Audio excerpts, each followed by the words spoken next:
Hello, everyone. We are back with a new episode in the Design Lounge. We are continuing the Icon series with a very worthy person to have on, Paolo Ferrari. We met originally, I believe, is in Toronto a couple years ago. He had so many amazing projects at that time. Now he's doing even more things. I won't say bigger and better because they were already bigger and bad at that time, amazing. But for those that don't know who you are, I'll let you introduce yourself.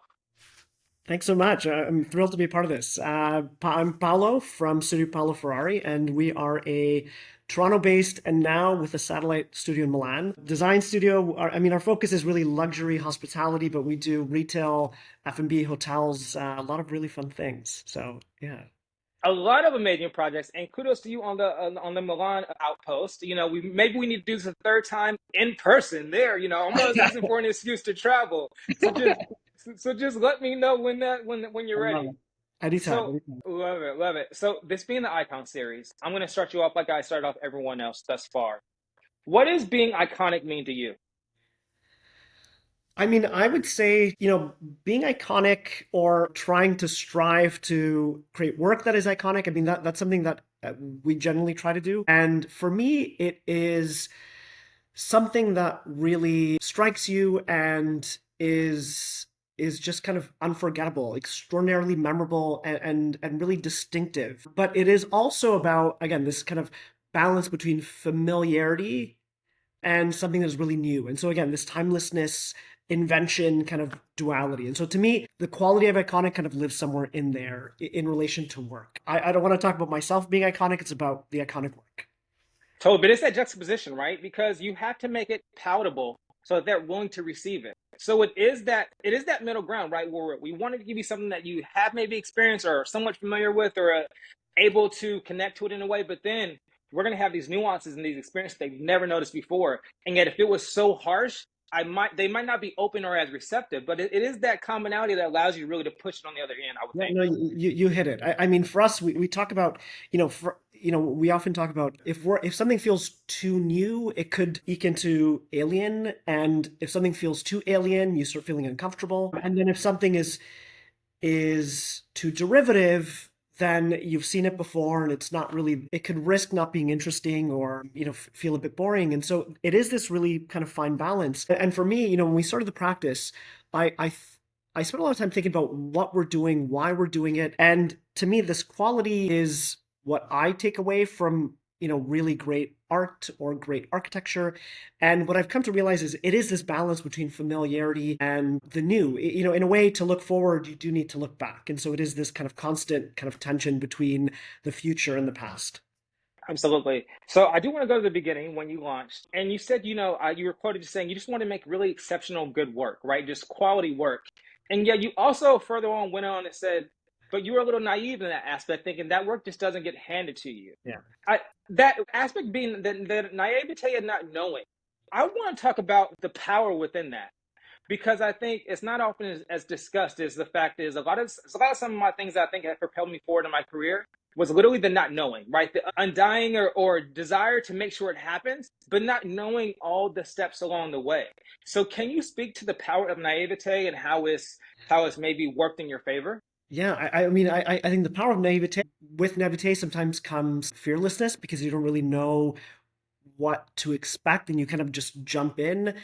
Sometimes, you do have to really work hard to stay naive because sometimes the knowing can be a bit paralyzing. If you really start Totally. thinking about all the things that could go wrong because you're so experienced and you've done this so many times, it could be a bit paralyzing. And so I think this idea of really staying curious and staying naive is really important.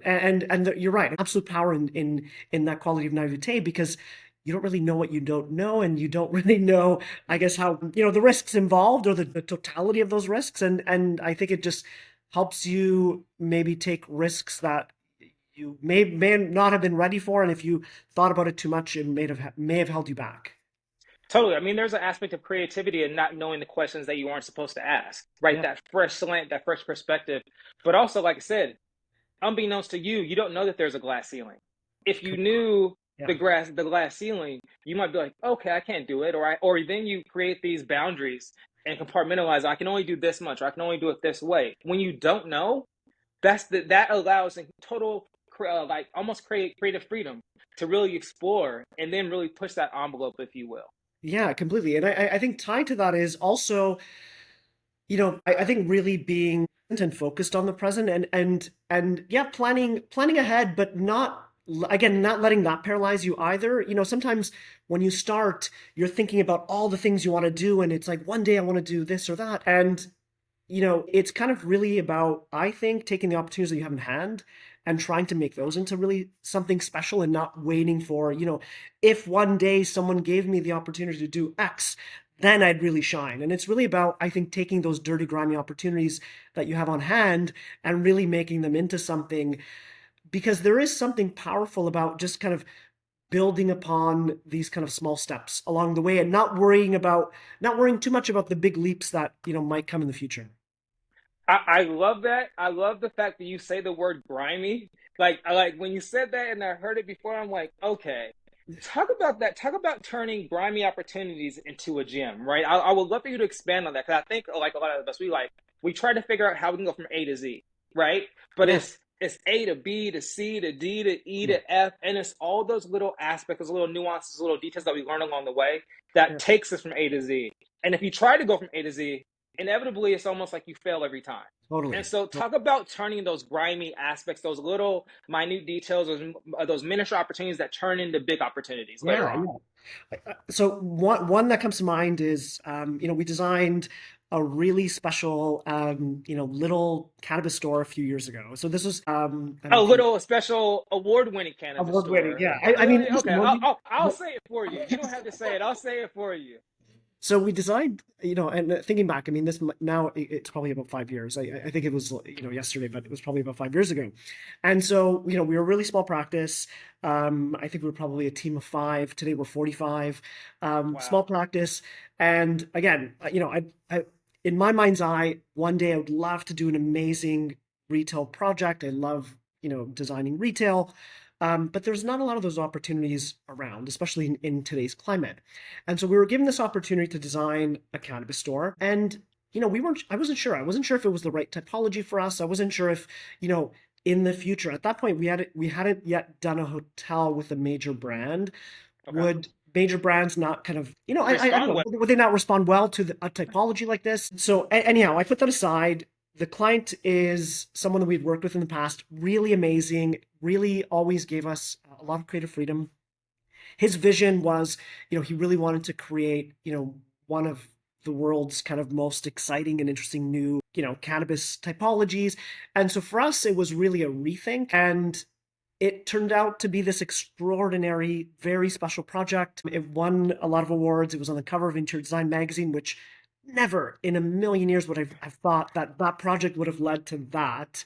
Yeah, right. And since then, I mean, we're now doing a major project. Phase one just opened this week, and we did a major project with Holt Renfrew. Holt Renfrew, for those of you that don't know, The fashion, right? major luxury fashion. Yeah, you got it. Yep, Uh, yep. Department store in Canada. So they're like the Bergdorfs of Canada, essentially. So we did a Exactly. 20,000 square foot redesign of their flagship on Bloor. And part of the decision of hiring us was tied to what we did with Alchemy, this cannabis store that we designed. And so again, you never know, because if we were just waiting for that perfect project to come, it never would have come. And I think these unexpected little minute kind of opportunities, I think, show the dexterity and creativity of a practice. And Hmm. so I think there's a lot of there's a lot of soul in these little projects, because again, it's the type of project that not everyone would have put in like a major amount of effort, because you don't always think that it's going to result in something really amazing. Totally, totally. No, and it's literally as corny or cliche as it sounds. It's like no project is too small, right? Yeah. It really goes back to that. You talked about obviously turning the grimy to the gym. You talked about, I imagine that has propelled you and reminded you to stay open to projects. What are some other key characteristics that you've maybe seen within yourself and your company, or other similar practices that have been able to grow? Because everyone, I think you launched 2016, right? So we're going on 10 years, but in 10 years, you say you went from 5 to 45, and now you're in Milan and you're in Toronto. You have these amazing projects. What are some characteristics that propelled you or propelled your team to that level that you see that's kind of similar across the board? Yeah, I mean, I think, it's really interesting, because I would say the luxury market right now. is continually growing, and it is bigger today than it was 5 years ago, and it's bigger than it was 10 years ago. And what we've noticed is, our clients are very savvy. We have brands that often seek us out, and everyone is really kind of looking for new ideas and creativity and curiosity. And I would say that oftentimes clients and brands kind of feel what you're about. They feel your passion, they feel the creativity, and they Hmm. feel that this isn't just about, you know, churning out work, and they feel that, we're really genuinely trying to kind of uplift each project and really kind of push projects. And so the feedback that we've received has been amazing. I mean, we are working with some pretty incredible brands right now. We feel super fortunate. And I think the big ones are listening. It's again super cliche, but Hmm. I think as you grow, it's easy to start kind of inflating a bit of an ego. And I think it's really staying not even humble, but I think it's just kind of staying honest to the work that you're doing. And it really is about serving clients, serving customers, and really trying to project into the future and project and try to create the unexpected and go beyond the ask at hand and really try to create experiences that feel exceptional and really special. So I think listening and really just staying true to your core values, to me, this is what's most important, and this has been our DNA since day one. And so now we're in a fortunate position to pick what projects we're going to be working on, ensuring that there's an alignment of values, ensuring that it's the right fit. Because if it is, it is pure magic, man. It is Yeah. like the best. It's the thing that gets us all excited, and it's really what we're here for. It's about the creativity and that push pull with our clients. Love that. I know, it's interesting you say that because you talk about values and listening, and it's like two things that came to mind. As if it sounds cliche, it might seem cliche, but the reality is the principles of good business, the principles of good creativity, the principles of creating a timeless design, those principles don't change, right? The interpretation of changes, but also Yeah, talking about values because a lot of entrepreneurs think, okay, I can't be that personal. I can't lead with values. I have to kind of have this bridge or this buffer between who I am as an individual and what I believe in, and then what the businesses represents. And yeah, at the end of the day, they're one and the same. yes, Like you breathe life into the business, and that what it becomes. In the last interview with Karen Bond, we talked about. I asked her about like what are some major projects that really defined or shaped her career. And along the same lines with you, I don't want to talk about the projects, but you mentioned the relationships and the individuals that really open up opportunities. yeah. Who were some of those people that opened up opportunities for you that allowed your studio to grow? But also, what is it that you think that they saw in you that allowed them? Because people don't give opportunities to just anyone, right? It's obviously they're seeing something in you and your practice and what you stand for. Yeah, I mean, I always say that, we often attract the courageous clients. It's those clients that are really looking for something new and fresh and something that they haven't really seen before. And I feel like that's often who we're attracting. And I would say early on, yeah, I mean, we've had so many amazing clients. I mean, I would say early, Dream, they're a company, they're a developer here in Toronto, and they're amazing. And again, early on, we were teeny tiny, I think a practice of four at the time. And, they threw our name in a hat to do a major development with Frank Gehry because they felt that, again, we'd be the right fit, and they saw something really exciting in our work. And so, and then I fast forwarded to today, we're doing work with a really amazing brand from the West Coast called Auberge. Amazing. I mean, a luxury brand. They've got just amazing resorts, and we're doing a project with them in Puerto Rico. And for them, they wanted the chief design officer with that project really wanted to create a new language for a resort and not just do, the same kind of thing that, you would expect. And again, he saw something in our work. And so I don't know exactly what it is, but I would say those courageous clients see something in our work that feels new and fresh, and that often is what's kind of attracting them to us. And I would say when that's the reason that they're coming to us, again, it's magic because we thrive on working with really great clients, and oftentimes they push us, we push them, and it's this amazing, just collaborative experience. We love it. Love that, love that. So I want to dive into more of the projects, Yeah. but first I got to ask you, who is your copywriter? I'm with Great Magazine. I'll go to your website and I'll look at the projects and the descriptions, and it's almost like, A, I want to go there. right? Cool. Whether if I've never seen this place, I want to go there. But then it's almost like I'm almost transported by how they describe the different projects. And I'm like, oh, I want to be in the, who writes your guys' copy for your Yeah, project? so I appreciate you noting that. I mean, I would say from day one, we've always invested in, working with writers, and so there's a multitude of them actually. Okay. So we invest in working with great writers. We invest a lot in photography, and so again, going back to that brand DNA, from day one, it was, like having that vision to say, okay, well, we can barely afford to invest in, hiring the best photographers and the best writers, but it's important. And I think it goes hand in hand in doing great work is how you talk about that work and how that work is presented into the world.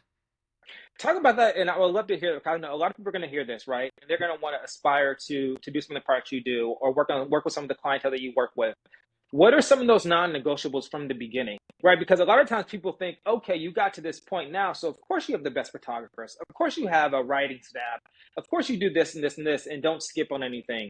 But the only way to get there is by establishing your brand from day one. So Yeah, what were some of those non-negotiables? Because branding is so important. yeah. It's the storytelling and the fabric of what you're offering that you were like, okay, no, you know what? If we're doing this project, I have to brand ourselves and the work we're doing in a specific way. Yeah. I would say, yeah, early on, in terms of I would say a couple things. In terms of photography, I would say it was either we would, when we photographed our nightclub in Dubai, the Secret Room, Okay. it was Yes. such a huge investment. We had to wait a year to photograph this because we literally could not afford to go to Dubai and shoot it. And at that point, because we were investing, it was about kind of finding the best photographer in the market. And then I was there kind of creatively directing it because again, it's everything's so personal and Hmm.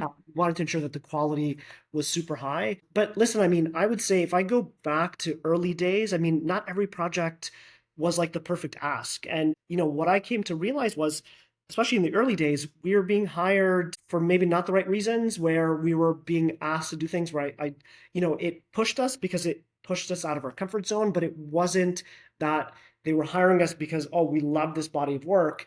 They were hiring us because they needed to hire a designer. And so now what I'm realizing as we'll say a more mature practice, it is about ensuring that later on you're hired for the right reasons. But I think early on, you have to just say yes and do your best. And even with the most like less than ideal project, there are gems in there and there are learnings and there's Yeah. DNA that then leads you to where you want to be. I heard recently a little kind of video, and it was Rick Owens talking about like how do you be Okay. a fashion designer, and he's just like make work, like just do the work and work super hard and make tons of work, and then eventually your kind of DNA comes through. And I think when you're Hmm. starting, you might have a vision of like who you are and the type of work that you want to do, but I would say it kind of naturally takes shape because I think you hit it when you said, I think to have a great practice, you want to be personally invested and embedded. Absolutely. And I think you get there by just doing a lot of work. And then all of a sudden, the DNA kind of surfaces and you start realizing like what you're about by doing in a way. Like you have to No. think about it, but it kind of surfaces. It just kind of surfaces by doing, we'll say. No, yeah, I mean, it comes back to that 10,000 hours, right? It's Yeah, like, yeah, because at yeah. first you have a vision, again, going back to that, you don't know what you don't know. You don't know what to ask. You don't know what's possible. You don't know what's impossible, what is possible. You have inspirations. You draw inspiration. And then, of course, at first, well, you might look at this someone and what is my interpretation of that? And you do a variation or a version of what someone else is doing, but in your way. Totally, But then it's through that totally. 2,000, 4,000, 5,000, 10,000 hours, you're like, okay, you become, and you almost, it's like your signature rises. Yeah, yeah, It's yeah. like the signature of who you are as a brand, the signature of who you are, in your case, as a studio. Yeah, Like I said, it presents itself yeah, unbeknownst to you. And it's like that one day you're like, okay, this is who we are. This is what we do. And the great thing about that is, and again, talking to Karen, it's so inward. yeah, It's like it really it appears, but it's really like an inside aspect that you're like, okay, this is who I am and this is who I embody. And that's that beauty within designer creativity, because when you find out, that's something that no one else can duplicate. yeah. Once you do that work and you find out who you are, it's like no one else can be, your studio part two. You know what I mean? No one else could be it under Brandon Gaston or Gray. It's like that's when you find out who you or Rick Owens for that matter. Yeah, yeah, yeah. No, you're absolutely right. And that thing is also constantly shifting and evolving, hopefully. And so you're Hmm. right. I mean, it's hopefully not something that can easily be replicated. I'll give you an anecdote. I mean, early on when we were doing this project with Frank Gehry's studio, we flew down to LA. We had a meeting. So the entire development team flew down. I flew down. I met Frank. I met the team, and we were walking through that studio. And what struck me was I realized that they are their own ecosystem. Okay.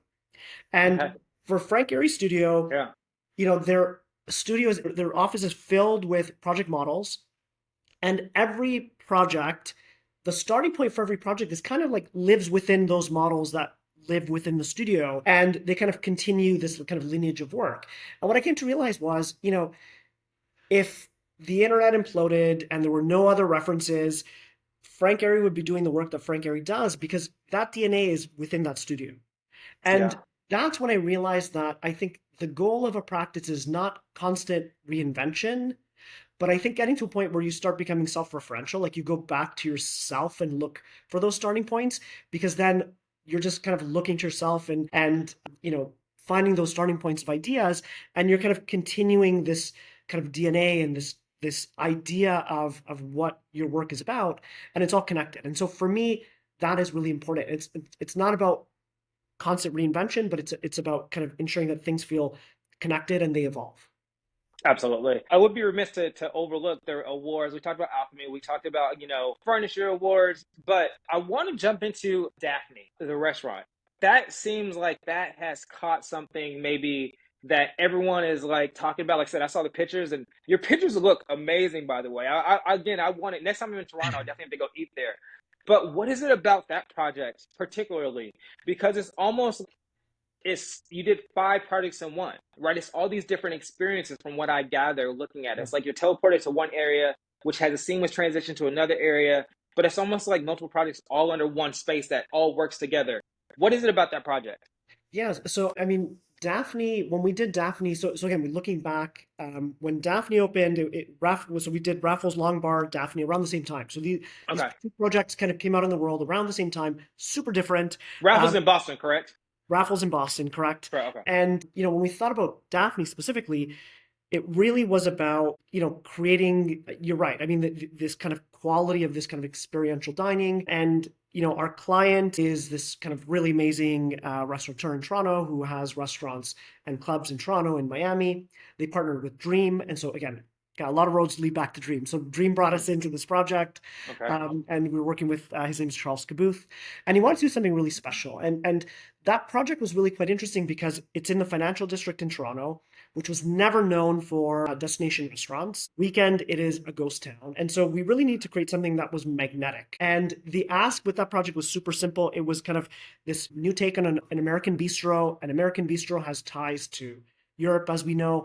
And so for us, it was about kind of leaning into this kind of eccentricity of a home in a way. Hmm. And what led us down that road was, in a way, the base architecture. It was a pretty complicated, we'll say, sequencing of spaces. There was an elevator core that kind of really segmented the bar from the main dining. And so we took these kind of, on paper negative attributes and actually made them into these really amazing, curious aspects of this project, and it led to something really extraordinary. And so we leaned into this constant shifting, and for us, it just resulted in such a wonderful dining experience, and it creates a place that you want to come back to, because it does. I remember hearing this anecdote from a, a customer that was dining there, and at every course he asked service, and God bless them for accommodating this, but after every course he asked to be moved because he wanted to experience different aspects of the Of, menu. of the restaurant, yeah. Yeah. And so what I love about Daphne is, I mean, it gives you a reason to come back. It's, we'll say theater, but it's not, it doesn't go too far. Hmm. For us, it was about looking to Nancy Meyers, which is this kind of quintessential, like soft quality of Americana, and then bring in some edge. And so that was, looking to Kubrick. And there's a Yeah. scene from The Shining, which I always loved. It's Jack Nicholson standing over the bar, and he's uplit, and he's kind of, he turns, and all of a sudden the space goes from empty to full, and there's this kind of eerie, kind of amazing quality there. And so again, it was about this kind of duality of these two reference points to really create something that felt unexpected. And again, there's a familiarity to it, but there's also newness to it.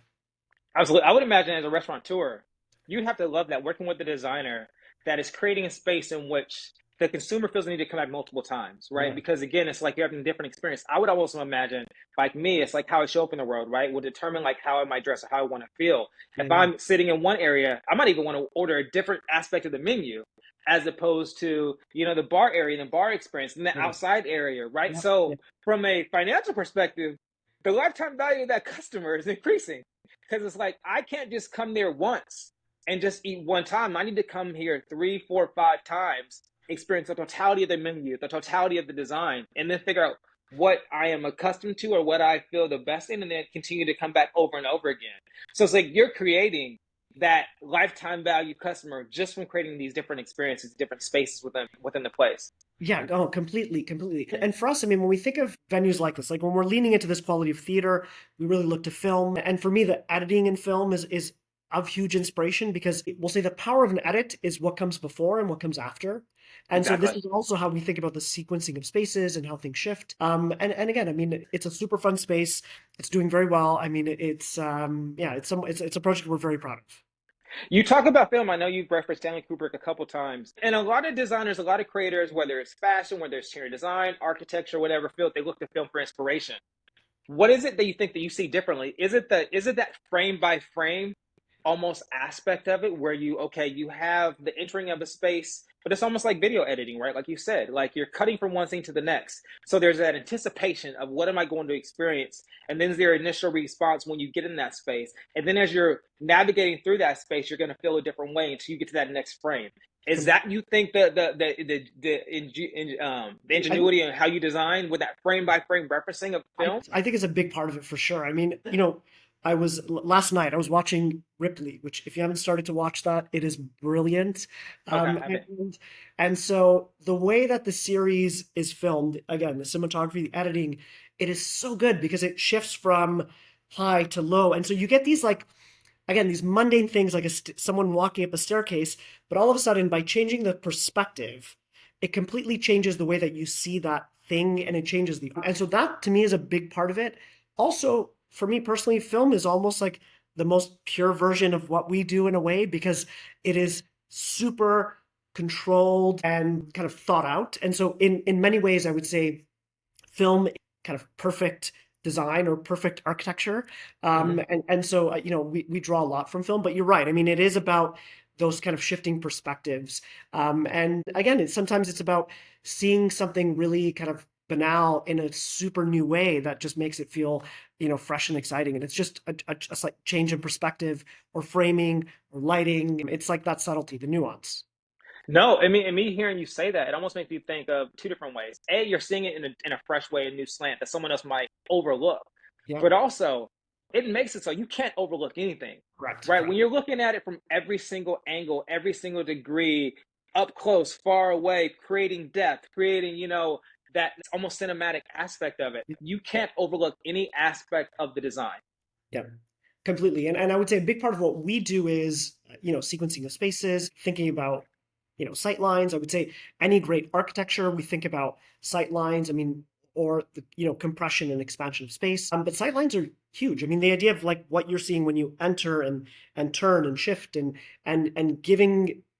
giving you something to kind of like lead you forward with. You know, I often talk about that, you know, we are setting up an expectation. And if the Mm, first experience is like mind blowing, the next thing better be even more interesting. Otherwise, you've now lost, you know, you've dropped. And totally, totally. so the sequencing of that experience is really, really key. It's really important. And again, you can easily see those connections back to film and that kind of trying to evoke a cinematic quality, we'll say. Absolutely. Well, I mean, I could geek out on this with you forever, but I want to end with this quote and I want to get your take on it. You said, "We are of the mindset that a great project can be an entire world within itself." So, with that being the case, what new worlds can we expect from your studio coming forward? Oh, I mean, lots of amazing things. So we've got, so look out for a project with Hope Renfrew. It is Okay. extraordinary. We're super proud of it. Big retail project. Is that We that's gonna be in Toronto, correct? in Toronto. Yep, it's at their Oh, I flagship might. explore. I might need to use you as an excuse and maybe give me like an invite. I know there's gonna be some type of event. It's funny you say that, and I'll let you continue. When I was in Toronto, that was the one source. I was like, oh, I have to check this out because I saw a video. I believe it was like LeBron James Uninterrupted. They were doing a fashion sequence with basketball player Serge Ibaka. He used to play with Toronto Raptors. And he Yeah. was at that store, and he was actually doing like a styling session of another player within the store. And so I'm Right. familiar with that. But so if you have any, ties, and Yeah, there's gonna yeah, be yeah. something, let me know. But okay, so that project, and then what else? Yeah, so we've got that coming up. I know I'm going to forget a few, but we're doing an amazing resort in Puerto Rico. We are designing a one hotel in Crete, in Greece. It's going to be Okay. amazing. It's on this like Yes. incredible site, and that is going to be really special because I think it will be slightly different than what you expect because we are pulling from the site and the context, and so there's a lot of kind of raw materiality. We have a resort in Saudi opening at the end of the year. Desert Rock is opening, and so Okay. this is our remote kind of desert resort. So We that's have a now about to open. yeah, it's opening this I year. think we've talked about. Okay, so we talked about this. Yeah. This was our yeah, one of our very, very first major projects. So opening this year, we have a beach club in Dubai that'll be Okay. completed hopefully next year with Five and Pasha. Pasha is an amazing group out of Ibiza.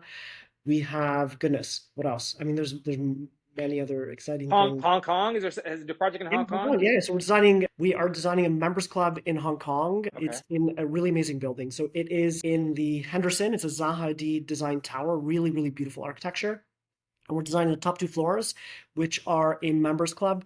Super designed, really kind of pushing the idea of, future luxury. So very, a really extraordinary project. And then, yeah, I mean, more F&B, more hotels, but that gives you a bit of a glimpse of what's coming. Well, man, I love it. I love to hear it. Love to see the success. I know you are. I look at you as like a tastemaker. I know you even told me where to go in Sedona, and I went there and I went to that coffee shop, and it was amazing. So appreciate you. So I look to you for inspiration and where to go and what to do. Nothing but success. Thank you for taking time this morning, Sure, and man. I can't wait till we connect again. Brilliant. Thanks so much, Brandon. Always great to chat. Likewise. You have a great day. You too, you too. Thank All you. right, bye.